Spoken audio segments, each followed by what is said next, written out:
দেখুন, বিধানসভা নির্বাচন মিটে যাওয়ার পরে ৪ তারিখে রেজাল্ট বেরিয়েছে, তারপরে এবং ৪ঠা মে রেজাল্ট বেরোয়, তারপর আজকে হচ্ছে ২রা জুন, আর ১ মাস হতে ২ দিন বাকি। প্রায় ২৮ দিনের মাথায় মমতা বন্দ্যোপাধ্যায় তিনি আবারও পথে নামলেন। আমরা দেখেছি যে গত সপ্তাহে অভিষেক বন্দ্যোপাধ্যায় তিনি নিহত দলীয় কর্মীর বাড়িতে যাওয়ার পথে নিগৃহীত হন। তাকে অকথ্য ভাষায় গালিগালাজ, মারধর করা, ডিম ছোড়া, যা না তাই করা হয়েছে। তো সোনারপুরে গিয়ে তিনি আক্রান্ত হন। দিকে দিকে তৃণমূল কর্মীরা আক্রান্ত হচ্ছেন বলে অভিযোগ, পার্টি অফিস দখল করে নেওয়া হচ্ছে। যদিও বিজেপি বলছে, বিজেপির শীর্ষস্থানীয় নেতারা এটা নিয়ে বারংবার তারা বলছেন যে এটা তাদের সংস্কৃতি নয়, তারা এটা করতে চান না। বহু পার্টি অফিস ফেরতও দিয়ে দেওয়া হয়েছে। পাশাপাশি পাল্লা দিয়ে কিন্তু গ্রেপ্তারি, আটক এগুলোও চলছে। কোথাও কাউন্সিলর, কোথাও বিধায়ক, একজন বিধায়ক তো গ্রেপ্তারও হয়ে রয়েছেন, প্রাক্তন বিধায়ক। কোথাও প্রাক্তন বিধায়কের পার্টি অফিস থেকে ত্রাণের সামগ্রী বেরোচ্ছে, কোথাও পাট খেতে টাকা পাওয়া যাচ্ছে, কোথাও আবার দেখা যাচ্ছে উইয়ে খাওয়া টাকা এই সুরেন্দ্রনাথ কলেজে। এবং সর্বোপরি দলটাই এমন একটা বাঁকের মধ্যে দাঁড়িয়ে আছে যে থাকবে কিনা এই প্রশ্ন উঠে যাচ্ছে। দলটাই হয়তো ভেঙে যেতে পারে তৃণমূল কংগ্রেস, এবং সেক্ষেত্রে সেই দলটারও যিনি নেতৃত্ব দিতে পারেন তিনিও আর একজন ব্যানার্জি, ঋতব্রত বন্দ্যোপাধ্যায়। ঋতব্রত বন্দ্যোপাধ্যায়ের নাম উঠে আসছে। আজকে তাপস রায় একটি টুইট করেছিলেন বা ফেসবুকে লিখেছিলেন যে ঋতব্রত বন্দ্যোপাধ্যায়ের সঙ্গে নাকি ৫০ জন তৃণমূল বিধায়ক রয়েছেন যারা গিয়ে দাবি করবেন যে তারাই আসল তৃণমূল, তাদেরকে এর বিরোধী দলের মর্যাদা দেওয়ার জন্য। যদিও সেসব কিছু হয়নি, তবে ঋতব্রত বন্দ্যোপাধ্যায় জল্পনা আশঙ্কা আরও বাড়িয়ে তিনি বিধানসভায় প্রায় ২.৫ ঘন্টা মতো ছিলেন। এবং গতকাল পর্যন্ত নাকি ঋতব্রতর সঙ্গে প্রায় ৫০ জন বিধায়ক মিটিং করেছেন, যার মধ্যে কলকাতায় সংখ্যালঘু বিধায়ক রয়েছেন, জাভেদ খান তিনিও নাকি রয়েছেন, শিউলি সাহা তাদেরও সমর্থন নাকি পেয়ে গিয়েছেন ঋতব্রত। এবং সংখ্যাটা আজ রাতের মধ্যেই হয়তো যে সংখ্যা মানে যে ৫৩ জন, ৮০ জন বিধায়ক, তাদের ৫৩ জনের মতন সমর্থন লাগবে, সেই সংখ্যা নাকি আজকে রাতের মধ্যে হয়তো তৃণমূল কংগ্রেস, মানে এই ঋতব্রতপন্থী তৃণমূল কংগ্রেস, তারা নাকি জোগাড় করে ফেলেছেন। এদিকে ঋতব্রতকে সন্দীপন সাহাকে সাসপেন্ড করে দিয়েছে, যারা প্রথমবার বিধায়ক হয়েছিলেন, ঋতব্রত এবং সন্দীপন সাহা দুজনেই। ঋতব্রত বন্দ্যোপাধ্যায় বোধহয় জীবনে প্রথম নির্বাচনী লড়াইয়ে দাঁড়িয়েছিলেন। তিনি সিপিএম থেকে বহিষ্কৃত হয়েছিলেন, এবার তৃণমূল কংগ্রেস থেকেও বহিষ্কৃত হলেন। আর এই দিনই কিন্তু মমতা বন্দ্যোপাধ্যায় পথে নামলেন। যথারীতি তার যেখানে করার কথা ছিল সেখানে হয়নি, অন্য জায়গায় ওয়াই চ্যানেলে তারা একটা জমায়েত করলেন, ধর্নাও দিলেন। এই ভোট পরবর্তী হিংসা, হকার উচ্ছেদ, এই সমস্ত বিরুদ্ধে তিনি সোচ্চার হলেন। লোকজন হয়েছিল, কিন্তু বিধায়কের সংখ্যা ছিল হাতে গোনা। ১০ জনও হবেন কিনা সন্দেহ। মদন মিত্র, শোভনদেব চট্টোপাধ্যায়, নয়না বন্দ্যোপাধ্যায়,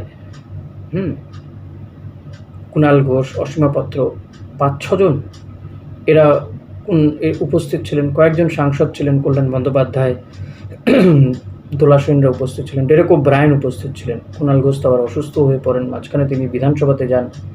তবে মমতা বন্দ্যোপাধ্যায় এখান থেকে বার্তা দিলেন, বেশ কিছু কর্মী সমর্থক জড়ো হয়েছিলেন। ভিড় হয়তো আগের রেঞ্জে তেমন হয়নি, বাট হয়েছিল, এটাও অনেকে আশা করছিলেন না। সকালের দিকে সেভাবে লোকজন ছিলেন না। চন্দ্রিমা ভট্টাচার্য, তারপরে বৈশ্বনাথ চট্টোপাধ্যায়রা ছিলেন।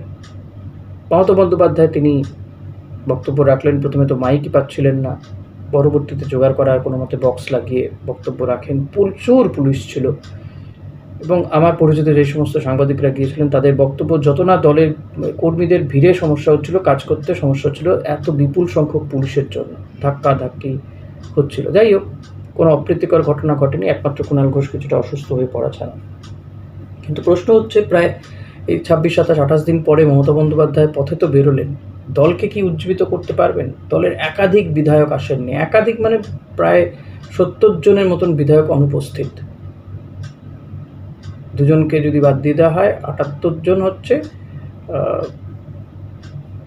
কিছুই আসেনি বলতে গেলে, 50%ও নয়। ঋতব্রত ওইদিকে ঘর গোছানোর চেষ্টা করছেন। মহারাষ্ট্র মডেল কি তাহলে হবে আবারও?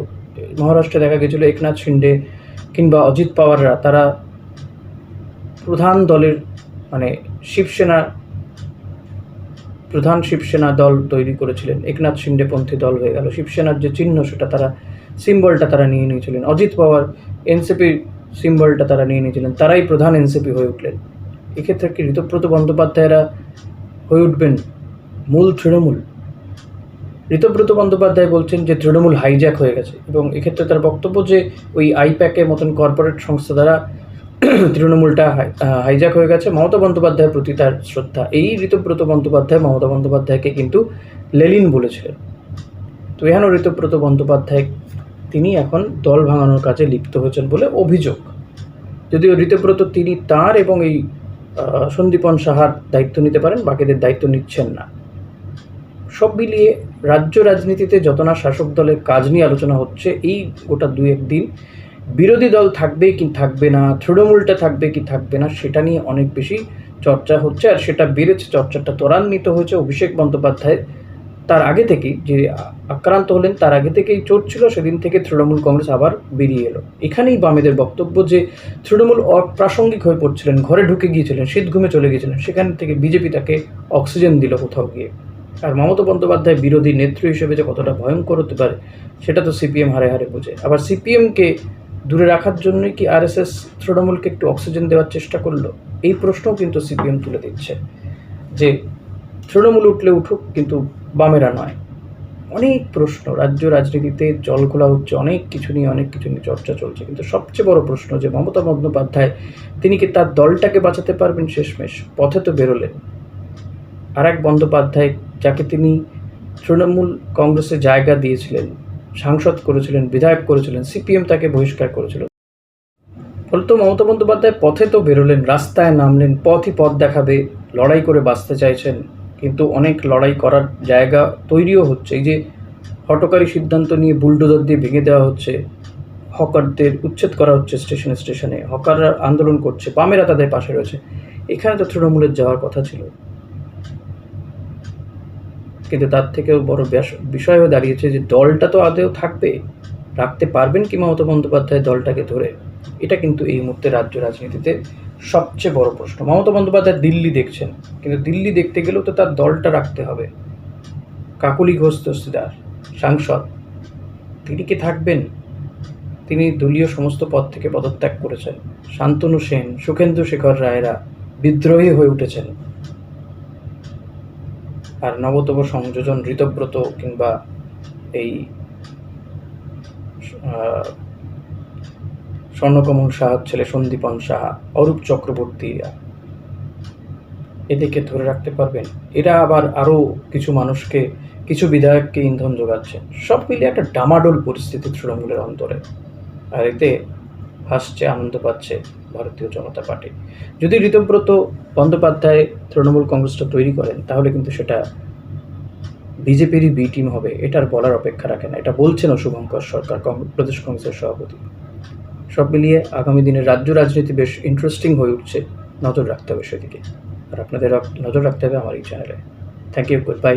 ভিডিওটা ভালো লাগলে লাইক, কমেন্ট, শেয়ার করবেন, চ্যানেলে নতুন হলে সাবস্ক্রাইব করবেন।